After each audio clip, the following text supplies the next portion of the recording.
Salam saudara, kembali program Aku dan Dia hadir dalam ruang Anda dan saya Rosi akan menemani Anda.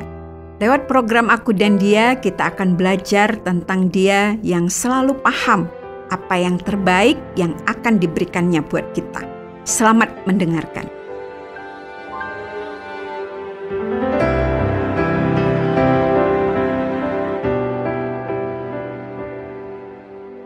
Seperti biasa, setiap akhir tahun di tempat kerjaku diadakan semacam acara tukar kado. Semua orang diharapkan ikut serta dalam acara itu dengan membawa kado dengan harga yang sudah ditentukan.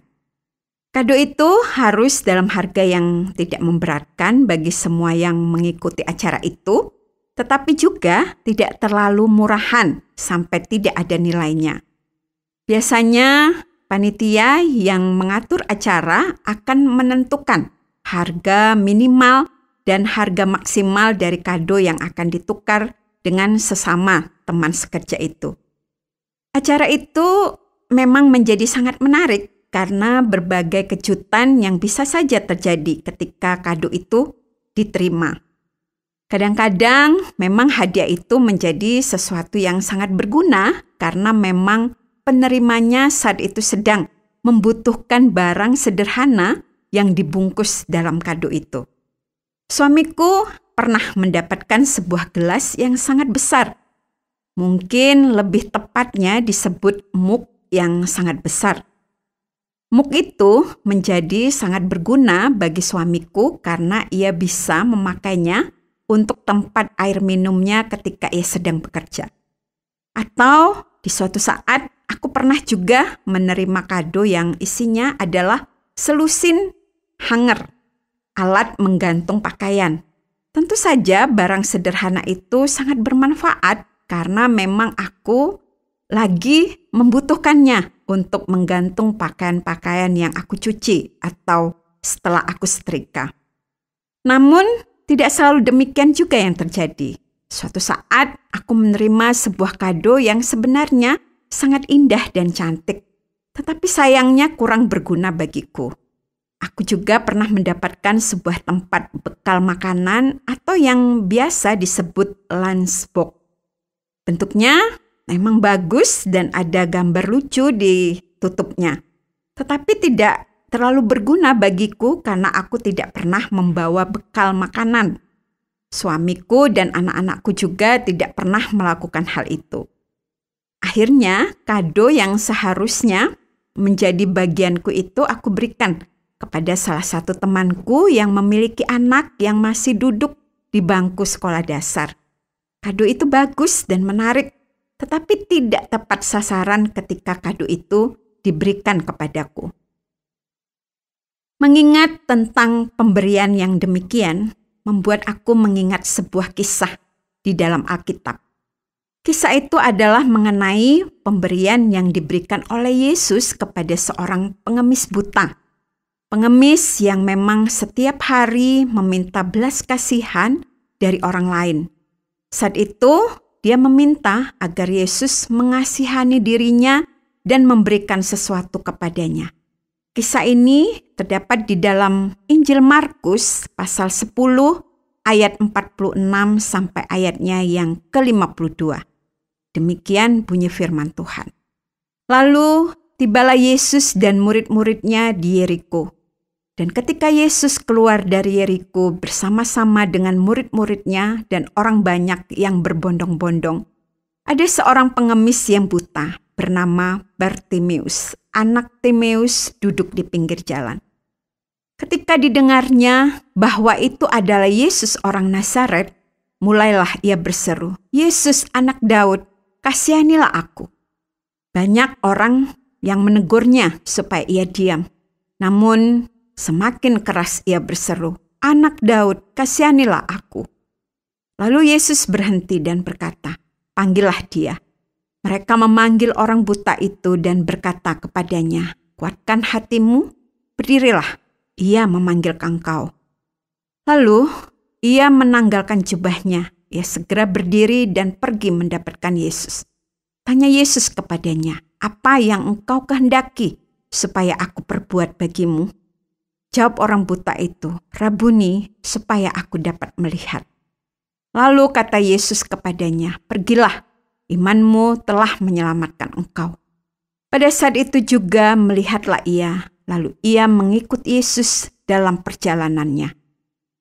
Sebagai seorang pengemis, Bartimeus, pengemis yang buta itu sangat terbiasa untuk memohon belas kasihan dari orang-orang lain yang kebetulan sedang melewati tempat yang ia duduk dan meminta-minta. Dari antara mereka yang lewat ada beberapa orang yang kaya, hatinya digerakkan oleh belas kasihan dan kemudian memberikan sedekah sekedarnya kepada Bartimeus. Namun mungkin ada juga yang mengabaikannya begitu saja dan seolah-olah sama sekali tidak mendengarkan seruannya meminta sedekah. Bahkan mungkin ada juga beberapa orang yang menunjukkan sikap yang tidak menyenangkan kepadanya.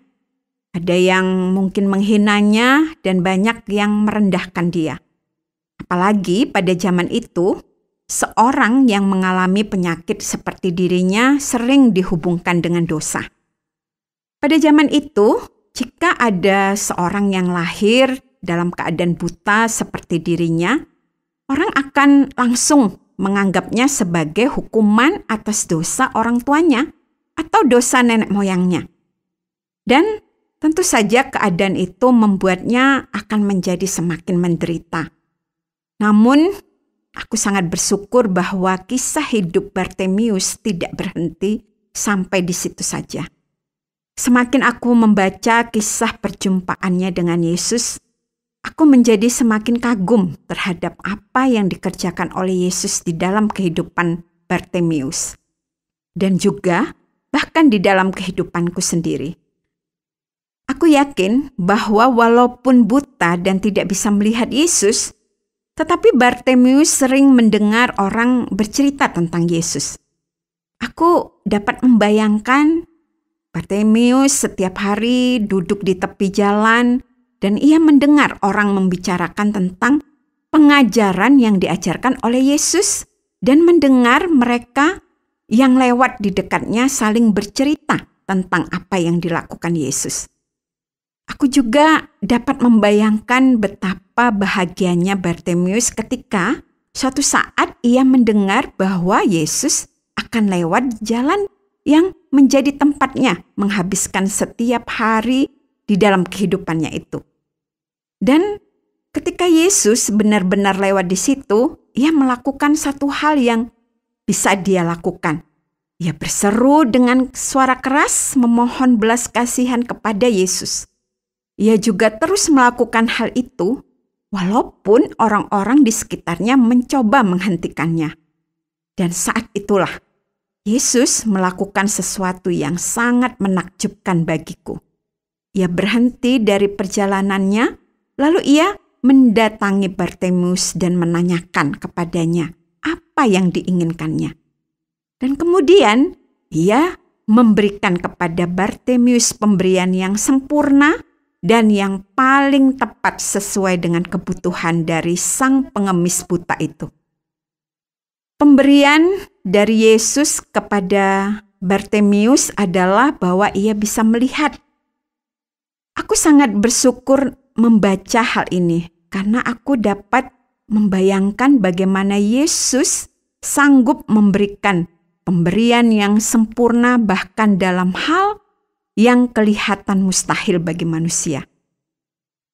Sebenarnya Yesus bisa saja memberikan pemberian yang lain kepada Bartimeus karena ia juga sanggup memberikan hal itu.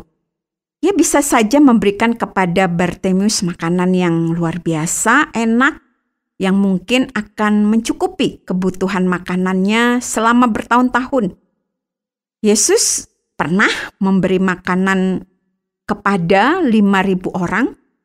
Kalau ia bisa memberi satu kali makanan kepada 5.000 orang dan bahkan bersisa sampai 12 bakul, aku yakin Yesus juga bisa memberikan makanan yang cukup kepada Bartimeus.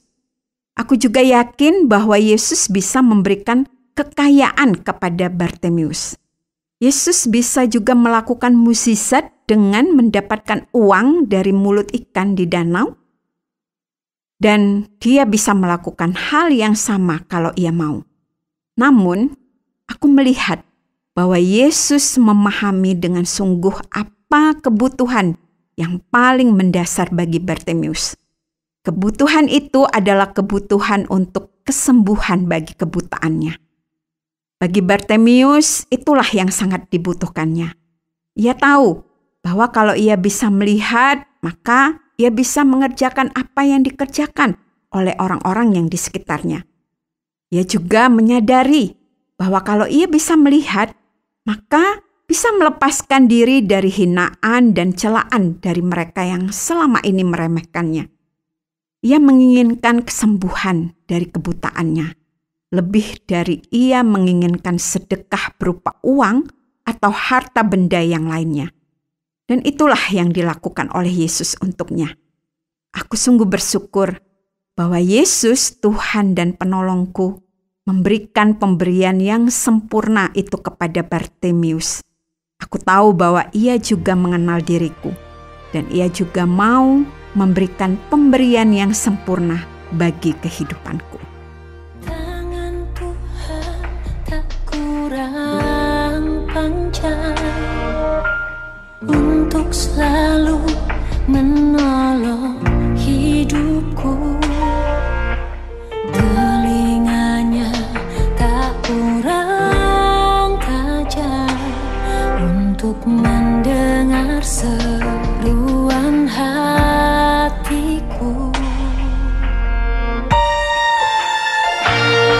Ada mujizat dalam bersyukur. Engkau tempat perlindunganku, Tuhan, imanku tetap teguh dalam-Mu. Ku menang bersama-Mu.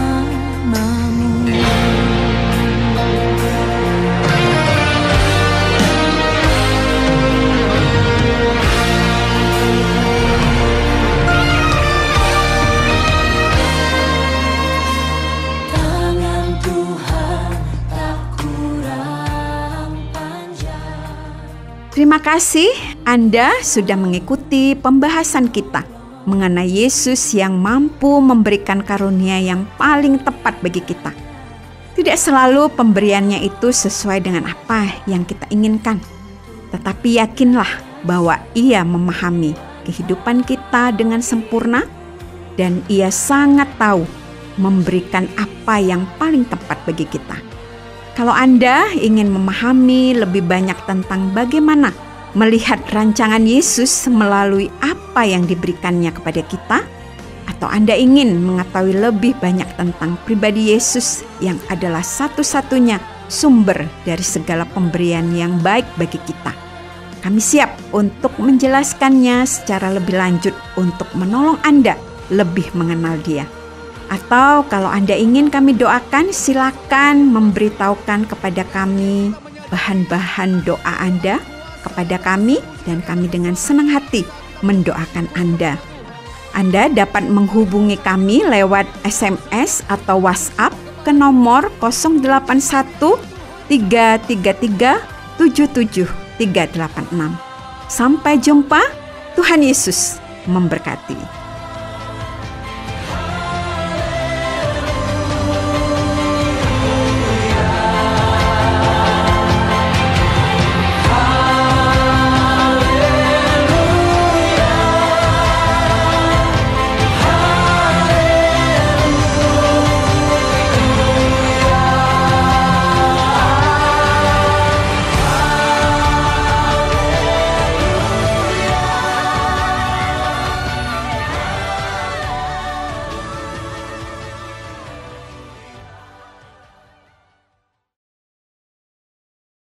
Terima kasih Anda sudah mengikuti program kami. Jika Anda diberkati, jangan lupa like, komen, dan share supaya Anda tidak ketinggalan setiap program terbaru kami.